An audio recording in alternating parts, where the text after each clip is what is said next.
Traditionally, the church looks at business people as sinners in the marketplace, like tax collectors in Jesus' time. So they should be coming to church to support the business and the ministry. The role of business people is only financial support. I think it's not a right way of looking at business people. We need to empower business people as marketplace ministers. And once you do them, I believe in the biblical verse, whatever you do, do it all for the glory of the Lord. That includes even doing business. You do business for God's glory. And when you give them that due respect and the due release them for their calling, you are doing for God's glory. The business people are able to overcome that barrier that's blocking their mind, the spiritual barrier. They don't go to the world, Lord, I'm trying to make money as much as possible so that I can do something holy, spiritual somewhere else. No. When they come to business, Lord, thank you, Holy Spirit, that you brought me to this place. I'm here to minister to this land. You set them free. This guy is greatly equipped to come and conquer the place for Jesus.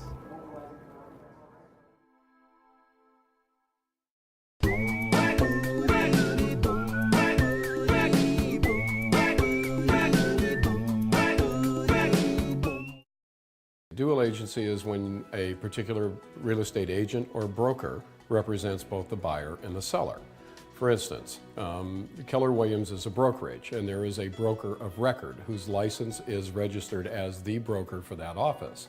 If somebody from that office has a buyer and somebody else from that office has the seller, that's dual agency. If I represent a buyer and a seller on my own property and I represent both parties, that's also dual agency. In terms of establishing whether or not a transaction is a dual agency transaction, the buyer and the seller, the buyer in particular, is going to know that up front. Then the buyer is going to know that he's asking an agent to write an offer for him who already has the listing on the property. That's a choice that the buyer makes. Many buyers decide not to do that. They go find other representation. Many buyers won't buy a house unless they're buying it from the selling agent. The selling agent normally knows more about the property, and the disclosures are a little more complete. Many times a better price can be negotiated. It's hard because you're wearing two hats. So you're representing the seller, you're representing the buyer, and this is in the situation where you as the agent are representing both people. It's not where the broker of record has two agents that are representing the parties individually. It gets hard because, and it's more work actually for us, because we have to be very careful that the buyer and the seller consistently believe, as they should, that we're representing their best interests. In the agency disclosure document that you sign with a buyer or a seller, the first thing it spells out is that the agent has a fiduciary responsibility. And you have that responsibility to both sides. You need to represent them both to the best of your ability and to keep them intact and whole and not at risk. Basically, it is completely and totally up to the buyer to have a comfort level there. Again, it's this whole issue of checking on the broker. If you really do want to work with the listing broker for some peculiar reason, you want to create this dual agency situation, then you need to at least check that broker's credentials out. At least that's what I would do. I would check them out and make sure that they're an honest and upright and reputable broker.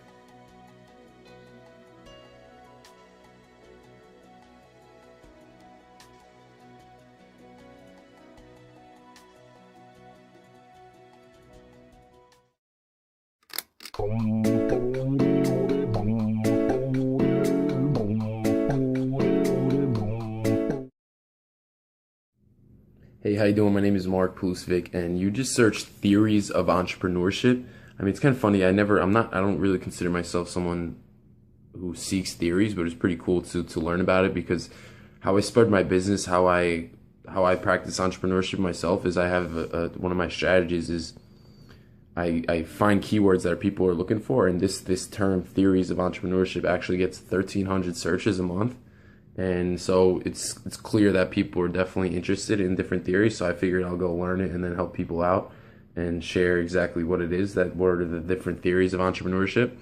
Just to start out, the basic definition of entrepreneurship is someone who starts a business and accepts all the risks that are associated with starting your own business, basically. And there's five different theories that they all kind of fall into. And the first one is, it's in no particular order, but it's economic. It's an economic theory that basically the idea of entrepreneurs as risk takers are important for the economy.